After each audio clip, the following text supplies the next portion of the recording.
Évangile de Jésus-Christ selon saint Luc, chapitre 4, versets 14 à 22.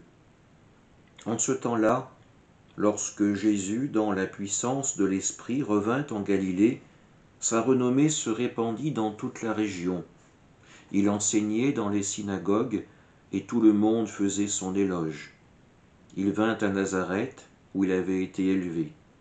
Selon son habitude, il entra dans la synagogue le jour du sabbat, et il se leva pour faire la lecture.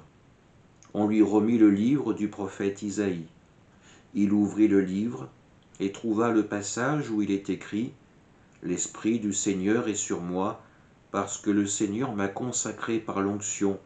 Il m'a envoyé porter la bonne nouvelle aux pauvres, annoncer aux captifs leur libération, et aux aveugles qu'ils retrouveront la vue, remettre en liberté les opprimés, annoncer une année favorable accordée par le Seigneur. » Jésus referma le livre, le rendit aux servants et s'assit.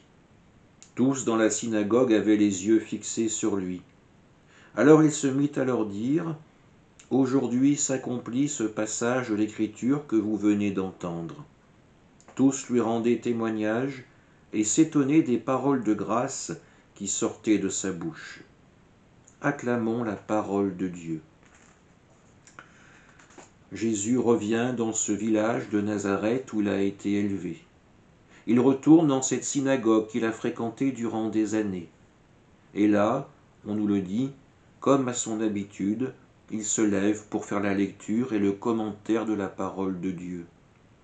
On lui remet ce livre du prophète Isaïe, et comme nous l'avons entendu, Jésus l'annonce. Les promesses de ce livre vont enfin se réaliser. Il m'a envoyé porter la bonne nouvelle aux pauvres. Les pauvres, c'est nous. Nous sommes peut-être entourés de richesses matérielles, ou nous en convoitons peut-être, mais la véritable richesse, c'est avant tout la parole de Dieu. La libération par rapport à notre péché, ce qui nous empêche d'aller vers les autres, ce qui nous empêche d'aller vers Dieu et dont nous avons besoin que Jésus nous délivre.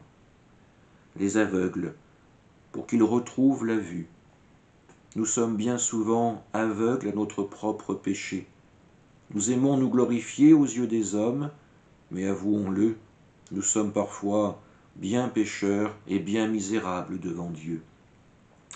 Et enfin, annoncer la liberté aux opprimés. Encore une fois, nous sommes invités par Dieu à marcher à ses côtés sur le chemin de la vie, le chemin du royaume du Père. Relisons peut-être ce livre d'Isaïe afin de voir tout l'amour que Dieu nous destine et toutes les promesses qui se réalisent par le Christ, encore aujourd'hui. Amen.